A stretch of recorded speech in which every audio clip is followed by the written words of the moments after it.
உங்க செயல் தான் நீங்க யாருன்றதே இங்க காட்டும். உங்க உழைப்புல நீங்க கிரகப்பிரவேசம் பண்ணணும். புரியுங்களா? அது எனக்கு ஒரு ஆசை. மக்களின் கனவுகளை நிஜமாக்கும் ஒரே மந்திரம் RRR ஹவுசிங். 2026ல சென்னை மட்டும் கிடையாதுங்க, தமிழ்நாடு முழுக்க இன்னைக்கு சென்னையில் இருக்க பல பேருக்கு RRR தெரியுது. வரக்கூடிய 2026ல தமிழ்நாடு முழுக்க இருக்கிற அத்தனை பேருமே RRR யார் யாரு எங்க இருந்து உருவாயிருக்காங்க. ஒரு லீடர்னா இந்த மாதிரி இருக்கணும், ஒரு கம்பெனினா இந்த மாதிரி தான் உருவாகணும். புரியுதுங்களா? ஒரு கம்பெனினா இப்படிதான் இருக்கணும். இன்னொருத்தவங்களை வாழ வச்சு வாழறாயா, அவங்க கூட போய் ஒரு நாள் பழகு, அவங்க மீட்டிங்ல போய் ஒரு நாள் உட்காருன்னு சொல்ற அளவுக்கு நான் வாழ்த்து காட்டுறேன். புரியுதுங்களா? நான் உருவாக்கி காட்டுறேன் இந்த விஷயத்தை.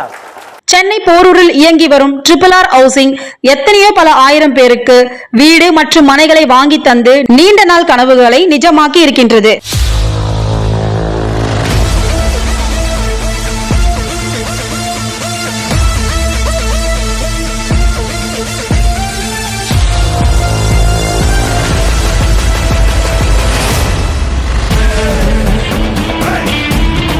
அந்த வகையில் டெப்டி டைரக்டர்ஸ் மீட்டிங் சென்னை போரூரில் உள்ள V7 ஸ்டார் ஹோட்டலில் மிக பிரம்மாண்டமாக நடைபெற்றது. இதில் ஏராளமான RRR housing vice president, director, deputy directors கிட்டத்தட்ட 500க்கும் மேற்பட்டவர்கள் கலந்து கொண்டார்கள். இந்த நிகழ்ச்சி காலை ஆரம்பித்து மாலை வரை நடைபெற்றது.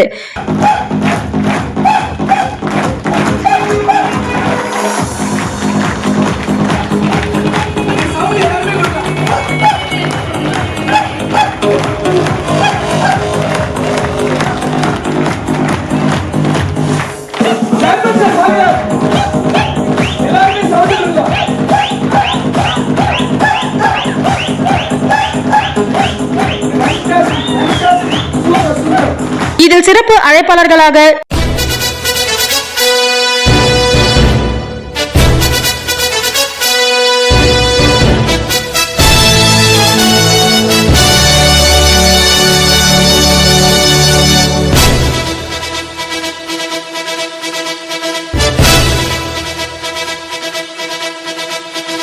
எத்தனை மெடல்கள் வந்தாலும் அவருக்கு கிடைச்சது நமக்கு மிகப்பெரிய ஒரு விருது.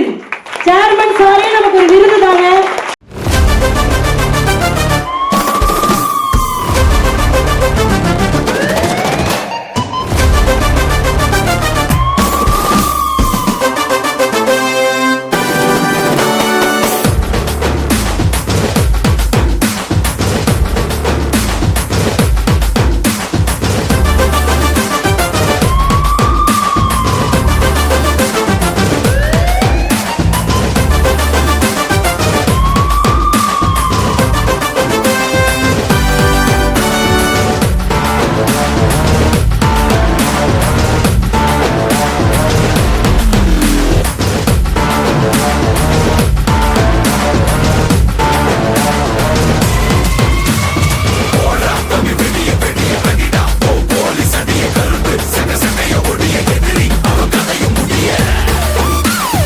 RRR ஹவுசிங்கின் நிறுவனரும் மக்களின் நாயகன் திரு ஆர் ராஜேந்திரன் அவர்கள் கலந்து கொண்டு RRR ஹவுசிங்கின் வளர்ச்சியும் மற்றும் சில ஆலோசனைகளும் வழங்கினார்.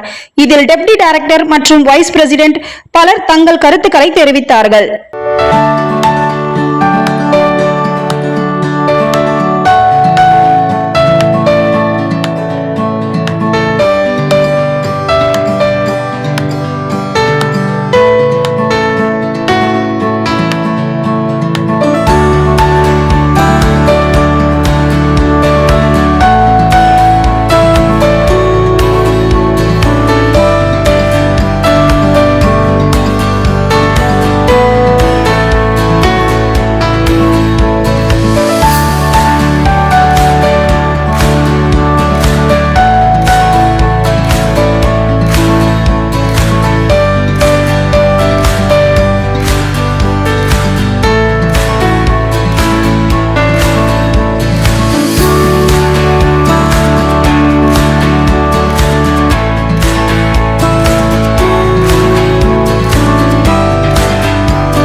ஹவுசிங்கில் சிறப்பாக பணியாற்றியவர்களுக்கு RRR ஹவுசிங் நிறுவனரும் மக்களின் நாயகன் திரு ஆர் ராஜேந்திரன் அவர்கள் மாலை அணிவித்து வாழ்த்துக்களை தெரிவித்தார். பின்பு சக்சஸ் டிவிக்கு பேசிய அவர், RRR நிறுவனத்தின் வெற்றி வளர்ச்சிக்கு உறுதுணையாக இருந்த எங்கள் வாடிக்கையாளர்களுக்கும் மற்றும் RRR சொந்தங்களுக்கும் என்னுடைய நன்றியை தெரிவித்துக் கொள்கின்றேன் என்று தெரிவித்தார். RRRல் மனைகளை வாங்குவீர், அடுத்த தலைமுறைக்கும் பெருமை சேர்ப்பீர். நன்றி.